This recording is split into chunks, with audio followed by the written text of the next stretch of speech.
اور کوئی صاحب پوچھ. شاہ صاحب یہ معلوم کرتا اہل سنت والجماعت حنفی مذہب رکھنے والوں کے لیے کیا حکم ہے کہ وہ جب سعودی عرب جاتے ہیں حج اور عمرے کی ادائیگی کے لیے تو وہاں جو امام ہے وہ غیر مقلد ہے، اس کے پیچھے نماز پڑھ سکتے ہیں؟ حضور والا آپ سارے مذاکروں میں رہے تو پورا آدھا گھنٹہ ہم نے اس پہ لگایا کہ سنی کی نماز صرف اہل سنت کے پیچھے جائز، کسی اور مذہب کے پیچھے جائز نہیں.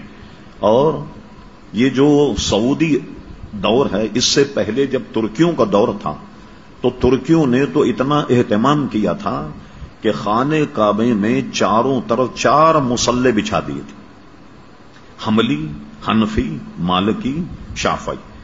ہر امام کا ماننے والا اپنے امام کے پیچھے نماز پڑھے، کوئی جھگڑا ہی نہیں تھا. ٹھیک ہے.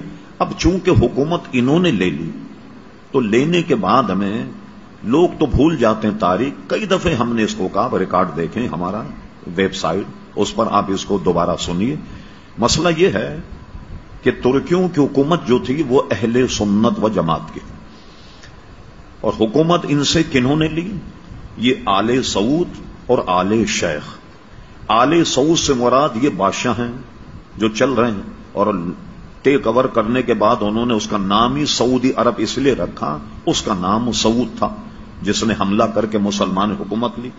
آل شیخ جو ہیں یہ آل شیخ محمد بن عبد الوہاب کی اولاد، یہ آل شیخ کہلاتے. انہوں نے کیا کیا کہ حرم شریف پر حملہ کرنے سے پہلے ایک معاہدہ کیا. معاہدہ یہ ہوا کہ ہم مل کر کے کعبے پر اور مدینہ شریف پر حملہ کریں. جب ہماری حکومت بن جائے تو یہ ہمارا معاہدہ ہے کہ آل سعود تو ان کے ہاتھ بادشاہت ہوگی، حاکم یہ ہوں گے، اور آل شیخ جو ہیں ساری مذہبی معاملات کو یہ ڈیل کریں گے. ان کی قضات ہوگی، ان کے قاضی ہوں گے، امام ان کے ہوں گے، مدرسے ان کے ہوں گے، محدث ان کے ہوں گے، مفتی ان کے ہوں گے. یہ دونوں میں یہ معاہدہ ہوا، اور اس معاہدہ ہونے کے بعد انہوں نے مدینہ منورہ پر چڑھائی کی، مکہ مکرمہ پر چڑھائی کی. جو حضرات سعودی عرب میں کوئی بہت خاص عزیز ان کے رہتے ہیں اور ہوں باخبر، سعودی عرب نے چند سال پہلے اپنا 100 سالہ جشن منایا تھا. 100 سالہ جشن. پوچھے جنہوں نے پروگرام دیکھا، عبد العزیز، ملک عبد العزیز کو حرم شریف میں گھوڑے پر بیٹھ کر تلوار سے لوگوں کو قتل کرتا ہوا دکھایا گیا. حرم شریف تو کیا یہودی آ گئے تھے حرم شریف میں؟ کون تھے جن کا قتل عام کیا؟ وہ سب سنی تھے. مسجد نبوی کے امام کو مصلی پر تلوار سے ذبح کیا، اور صرف 200 حضرات نے مدینہ شریف پر حملہ کیا. میں سن 77 میں پہلی مرتبہ مدینہ شریف گیا. قطب مدینہ حضرت اللہ مولانا ضیاء الدین صاحب مدنی رحمت اللہ علیہ کے یہاں 40 دن رہا، معاملہ سنتا رہا. تو انہوں نے بتایا کہ صرف 200 آدمیوں نے حملہ کیا تھا مدینہ شریف، اور وہ اتنے پکے دیندار سنی تھے ترکی کہ جب انہوں نے حملہ کیا انہوں نے ہتھیار ڈال دیے، اور یہ کہہ کر ہتھیار ڈال دیے کہ حرم رسول میں ہم قتل نہیں کریں گے. خود قتل ہو گئے مگر انہوں نے دفاع نہیں کیا. یہی حال مکہ کا ہوا، اور انہوں نے حکومتیں لی. لوگ سب بھول جاتے ہیں. ہوا یہ کہ حکومت لینے کے بعد سب سے پہلا کام کیا کیا انہوں نے؟ یہ بات ہے 1925 کے بعد کی 29 تک اور 30 تک ان کا آپریشن مکمل ہوا. جنت البقیع پر بلڈوزر چلائے، گیتی اور پھاوڑے سے جنت البقیع کے شاندار مزارات اکھیڑ کر پھینکا، اہل بیت کے مزارات اکھیڑ کر پھینکے. سب سے شاندار مزار جنت البقیع میں حضرت عثمان غنی رضی اللہ عنہ کا تھا. اس کے اینٹ پتھر الگ کر کے اس کو زمین بوس کیا. پھر اس کے بعد جناب انہوں نے جنت مالا کا قبرستان جو ہے اس کو زمین بوس کیا. یہ سارے مزارات انہوں نے ڈھا دیے، اور اس وقت کے نزدیک کہتے تھے کہ یہ گنبد خضرا جو ہے یہ صنم اکبر ہے، سب سے بڑا بت. یہ معاذ اللہ گنبد خضرا کو سب سے بڑا بت تصور کرتے تھے، لیکن ان کو وہ شہید کرنے میں قادر نہیں ہو سکے. جب انہوں نے جنت البقیع، جنت مالا کو ڈھایا تو یہ اس زمانے کی بات ہے جب مولانا محمد علی جوہر، علامہ عبد الحامد بدایونی، علامہ عبد العلیم صدیقی، ایک صحافی تھے جن کا نام ریاض الحسن ریاض حسین تھا. آج سے کوئی 30 سال پہلے اخبار جنگ میں ان کا انٹرویو چھپا تھا. یہ وہ وقت میں شامل تھے جو ہندوستان سے سعودی عرب میں احتجاج کرنے کے لیے آئے.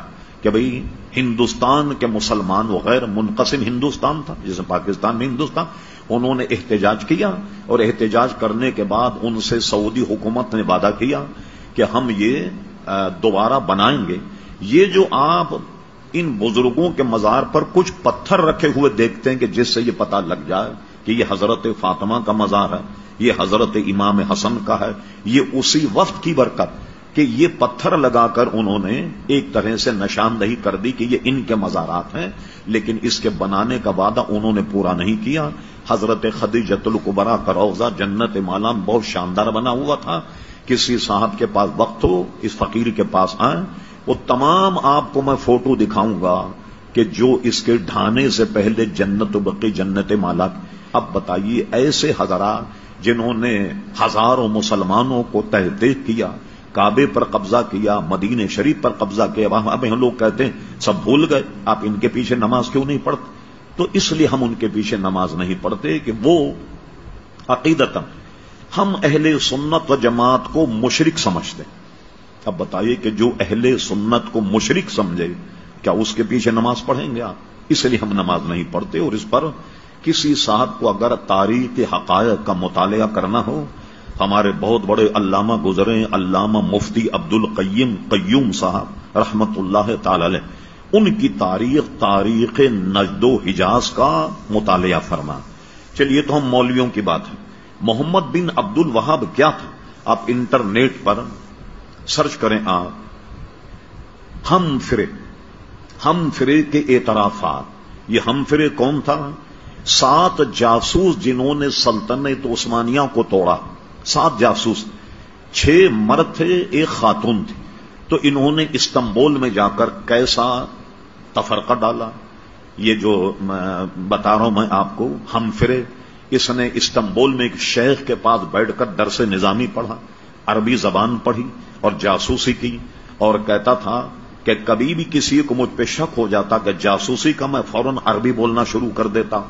اس نے تو بالکل ننگا کر کے رکھ دیا محمد بن عبد الوہاب۔ یہ تو ایک غیر مسلم کتاب ہم فرے کے اعترافات کے نام سے، وہ عربی میں بھی چھپی ہے کویت سے، اور کیا کہتے ہیں لندن وغیرہ سے بھی وہ چھپی جی، لندن کے تو جاسوس ہی تھے۔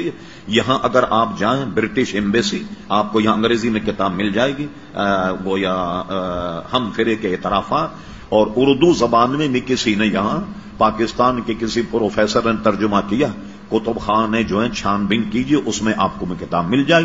اس نے پورا قصہ محمد عبد الوہاب کا لکھا، میں نے اس کو کیسے گمراہ کیا، اس سے مناظرہ کیا کہ شراب حلال ہے، اور یہ ثابت کر دیا کہ شراب حرام نہیں، اور اس کو شراب پلائی۔ پھر اس کے بعد اس سے کہا کہ متع منسوخ نہیں ہوا، اور اس سے منافقوں کے عالم تو بن گیا تھا استنبول، اس سے مناظرہ کر کے اور کہا کہ متع جو ہے وہ منسوخ نہیں ہوا، اور برطانوی خاتون جو تھی جاسوس، اس سے اس کا متع کرایا، اور اس کے حسن و جمال میں اس کو ایسا پھانسا وہ نکل ہی نہیں پایا، اور اس کے غبارے میں یہ کہہ کر ہوا بھری، بھائی تو اللہ کا بہت بڑا بندہ ہے، جیسے حضرت فاروق اعظم رضی اللہ عنہ ہیں، اور اللہ تعالیٰ تو اس سے ایسا کوئی کام لے گا جیسا حضرت فاروق اعظم نے لے لیا۔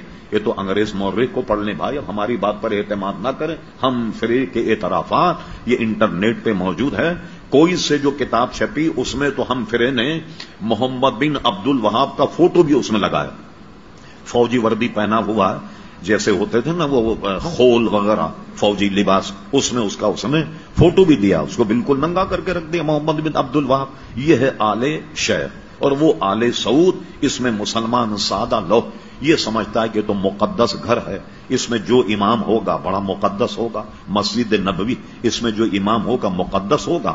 ان کارناموں کی وجہ سے ہم لوگ ان کے پیچھے نماز نہیں پڑھتے۔ لمبا ہو گیا سوال، میں کئی دفعے اس کو بتا چکا ہوں، لہذا آپ انٹرنیٹ پہ اس کو ملاحظہ فرما لیں۔ یہاں پوچھیں گے تو وقت لگے گا، دوسرے سوالات رہ جائیں گے، جواب تو میں سب دوں گا آپ، لیکن وقت لگ جائے گا۔